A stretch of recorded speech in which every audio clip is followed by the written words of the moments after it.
Hello, and welcome to the award-winning Waterman Wellness, your pathway to health and wellness with local experts as your guides. I'm Michelle Wargo. We have a lot of useful health and wellness information for you in this episode. You'll learn how a diabetes diagnosis doesn't necessarily mean you have to give up the foods you enjoy eating. A Lake County family will share their story about their baby's frightening illness and how their doctor is helping them prevent future episodes.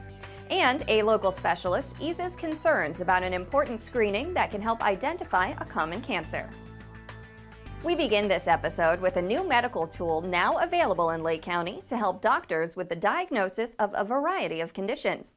Florida Hospital Waterman recently obtained the most advanced computer tomography, or CT scanner, now available in Lake County. The CT scanner is a diagnostic tool, much like an X-ray, that takes images of the inside of the body.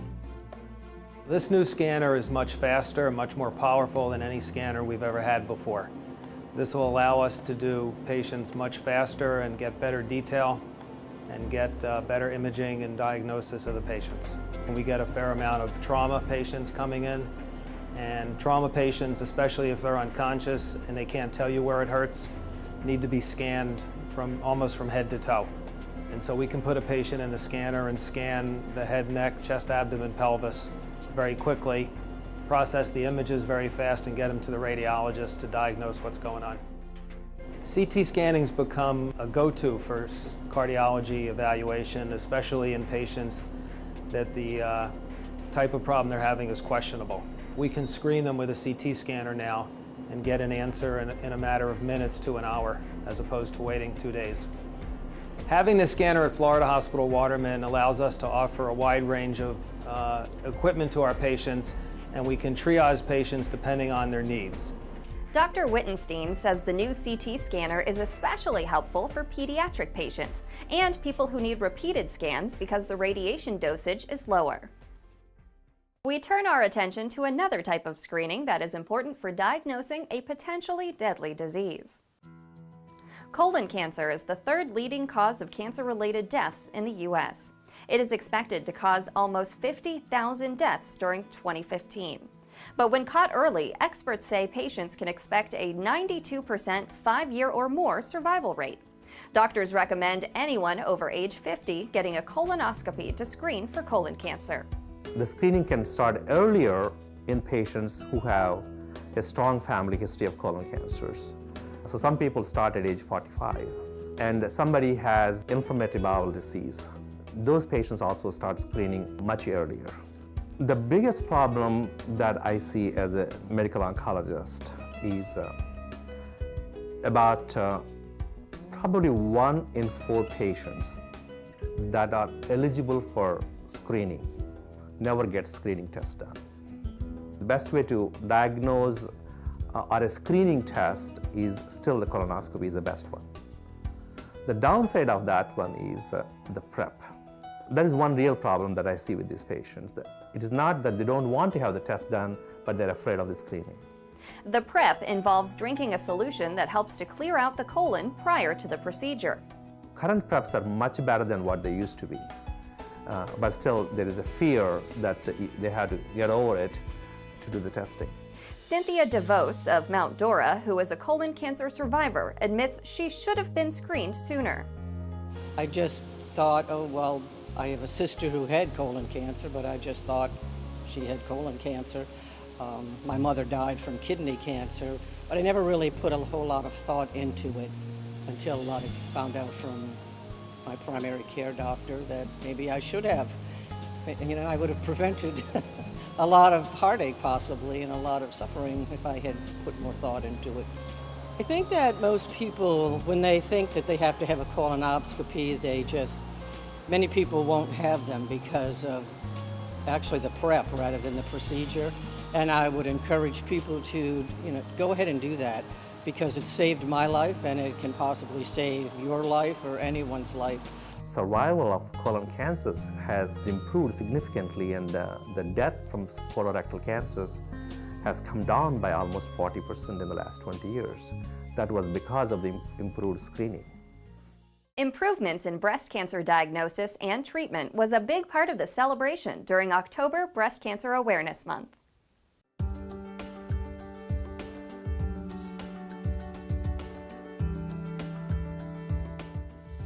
Florida Hospital Waterman turned a shade of pink while hosting an array of events that highlighted valuable resources for breast cancer patients. So today we have vendors, we have community folks, and multiple organizations here represented saying, hey, let's do this together and let's continue to increase awareness. One of the reasons, especially for myself, has been a lot of people don't know that this type of business exists. So this actually raised awareness for places like, my business that has cranial hair prosthetics that's in Lake County, and a lot of people just don't know that. So I think that's really great for a lot of the local businesses. Actually, last year this day I was having my 4th surgery.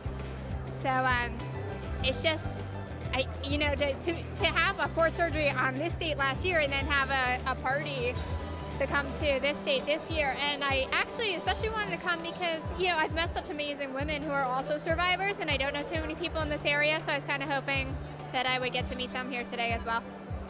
You have all these brave women who've been faced with this terrifying diagnosis of breast cancer, and they've gone through it, they've faced it, and it's very heartening to see a lot of them, a lot of my patients here, and I think this is a celebration of their bravery and their courage. You'll find resources about all types of cancer prevention and treatment by visiting the website fhwatermancancer.com. It's time to take a short break, but we'll have plenty more when Waterman Wellness continues. Why is diabetes so prevalent in Lake County? Stay tuned to learn more from a local expert. A Tavares pediatrician will share insight on the best way to get treatment for children with a chronic cough. And you'll find out why doctors are less likely to prescribe antibiotics for patients suffering with the cold and flu this season. You'll find additional health and wellness information in Waterman Wellness magazine. Visit watermanwellness.com to arrange for home delivery, and you'll also find a listing of the specialists featured in this month's episode. First, Waterman Wellness has information about community support groups that can help you or a loved one. We'll be right back.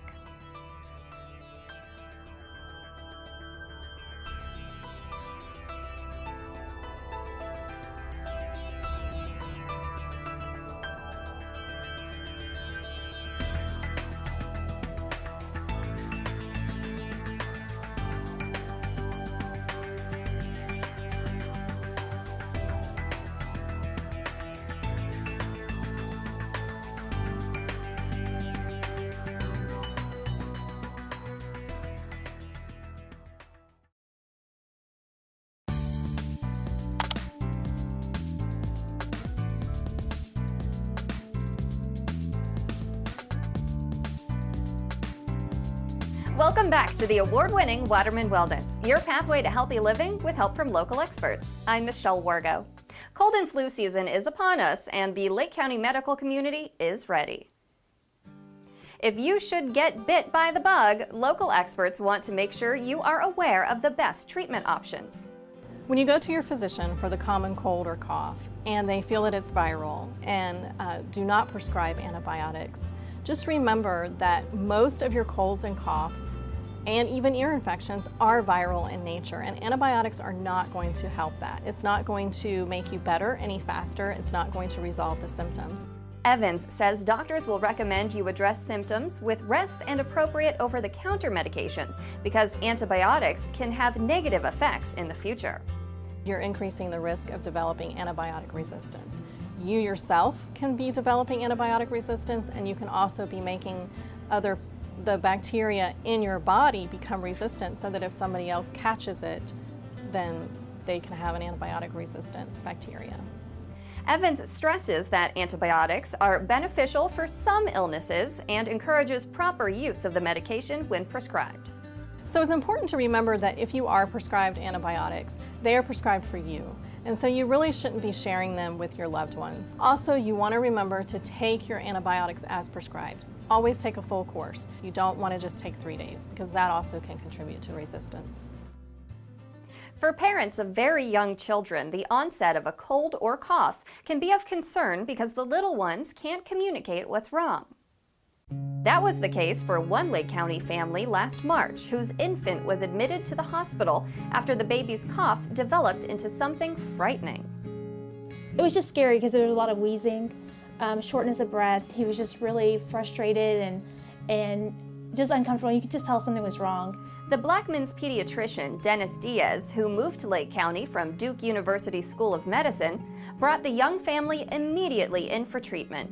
He then determined it best to send the baby to Florida Hospital Waterman.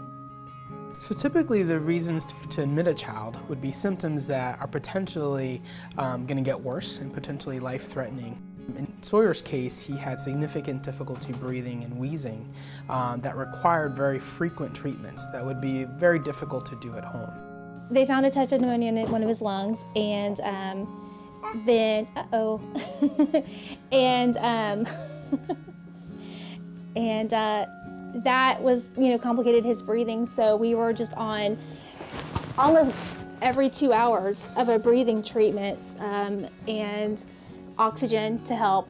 Once recovered, Dr. Diaz prescribed twice daily breathing treatments for little Sawyer. There are nebulizer treatments that work immediately, or acute treatments, and then there are other treatments that work over the long term. So there are some medicines that are given for lung disorders that actually are given daily. In certain cases, if you have a certain lung disorder, you need your daily breathing medicine. So that can actually, over time, help prevent future recurrences of your symptoms. We've been doing the twice daily breathing treatments, and there have just been, he's not had any flare-ups, any issues. He's just fun. I mean, his favorite thing is to play all over me, grab my hair. He's very loving. And he's a ham. He's a great baby. I would say certainly in the fall and winter, that's by far the most common presenting symptom that we have is cough, congestion of the nose. And that, in most cases, is very a mild illness. If you're worried about how your child is breathing, and if they seem like they're struggling to breathe, can't catch their breath, if they're breathing fast, and certainly if their lips are blue, go ahead and call your pediatrician. If you're worried about that they're struggling to breathe, if your pediatrician is not available, go ahead and take them to the ER. You can find a pediatrician to help manage your child's health throughout cold and flu season, as well as year-round, by visiting the website on your screen. Nutrition is key to helping manage many chronic illnesses. We now head to the Connery Creation Health Center kitchen for a very simple recipe that's hearty and especially good for people who have a common disease. The holiday season often means more after-school and after-work activities, so that makes it hard to prepare a hearty meal when you get home. Well, we have Florida Hospital Waterman Executive Chef Dave Atkinson and registered dietitian Stephanie Bassett here to show us a one-pot meal that is packed with flavor and nutrition. So what are we making? We're making a minestrone soup today. Ooh, I love minestrone soup. What goes in your version?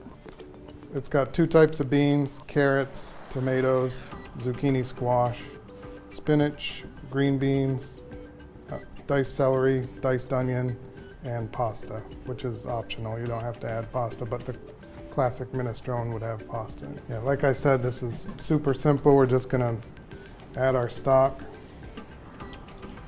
And this recipe calls for veggie broth. Yeah, this is vegetable stock.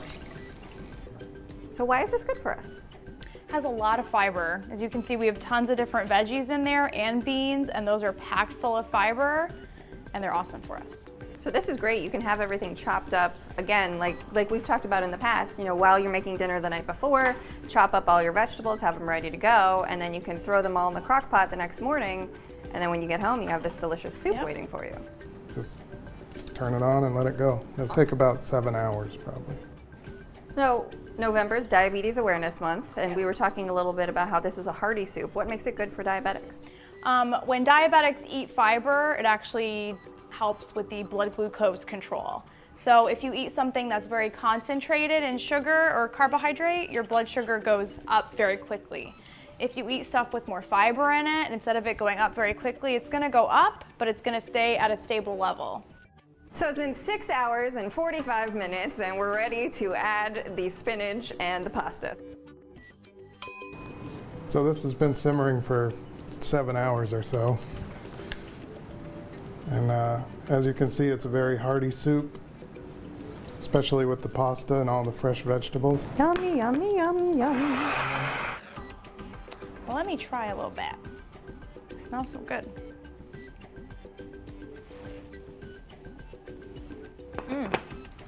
That is delicious, Dave. You've outdone yourself. If you'd like the slow cooker minestrone recipe, visit watermanwellness.com. Medical experts in Lake County are especially focused on diabetes awareness. It is because of the number of people with the disease is so prevalent. Well, I can tell you that almost every day, 50% of the patients that we have in the hospital are diabetic. And we have a larger than normal population of diabetes in Lake and Marion counties. That is probably because there's a higher retirement age in Florida, so we have more people who are here who are retired. Diabetes is one of the few chronic diseases where 95% of the care has to be done by the person that has the disease. Florida Hospital Waterman offers help for diabetes patients and their loved ones who need to take steps to adapt their lifestyle habits in order to avoid complications from the disease. Diabetes is lifelong, so they'll really need to change what they do in their lifestyle for the rest of their life. Now that doesn't necessarily mean that they have to give up things, because there isn't any food that is terrible, but you just have to make sure that you have the right sort of portions, and that if you want to have a scoop of ice cream with your dinner, then you give up your potato or you give up your bread in trade for that. And this is what we try to teach people when they come in. Florida Hospital Waterman offers community programs to help incorporate the lifestyle changes needed to manage diabetes. Visit the website on your screen to learn about the diabetes self-management classes and twice-monthly support group. We hope you've enjoyed this month's episode of Waterman Wellness, your pathway to healthy living with help from local experts. Be sure to watch for the December episode right here on Lake Sumter TV for some of the following stories. If you are planning to incorporate a healthier lifestyle into your new year, you'll want to hear what one Lake County specialist has to say to get you started. And you'll want to make sure you've got your best foot forward when it comes to exercise. We'll hear from a local podiatrist. And next month's visit to the Conroy Creation Health Center kitchen includes a delicious dish that will add elegance to your holiday table. To learn more about the experts featured in this program, please visit watermanwellness.com. Until next time, I'm Michelle Wargo for the award-winning Waterman Wellness.